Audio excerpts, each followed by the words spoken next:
मित्रांनो, मागच्या 2 दिवसापासून एक व्हिडिओ सोशल मीडियावरती प्रचंड व्हायरल होत आहे. त्यामध्ये अर्जुन तेंडुलकर म्हणजेच सचिन तेंडुलकरचा मुलगा, तो एवढ्या मोठ्या बापाचा मुलगा असून देखील आपल्या टीमला सपोर्ट करतोय. त्याने ठरवलंच असतं तर त्याच्याकडे एवढा पैसा आहे की ते स्वतः टीम खरेदी करू शकला असता. ज्याच्या वडिलांनी क्रिकेटमध्ये इतिहास घडविला, क्रिकेटचा देव ही ओळख निर्माण केली, ज्यांच्याकडे नाव, पद, पैसा, संपत्ती सगळं आहे, त्याला हवं असतं तर तो आरामात आलिशान जीवन जगू शकला असता. आणि त्यावर सचिन तेंडुलकरने देखील सांगितलं की त्याने ठरवलं असतं तर सोपा मार्ग देखील निवडू शकला असता. पण नाही, अर्जुन तेंडुलकरने ठरवलं की मी स्वतःच्या मेहनतीवर मोठा होणार. हीच खरी शिकवण आहे मित्रांनो.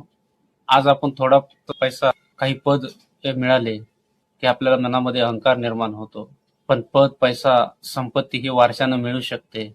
पण स्वतःचं अस्तित्व, स्वतःची ओळख निर्माण करण्यासाठी स्वतःच संघर्ष करावा लागतो. बाप कितीही मोठा असो, पण मुलगा स्वतःच्या कर्तृत्वाने उभा राहतो. हे खरं संस्कार.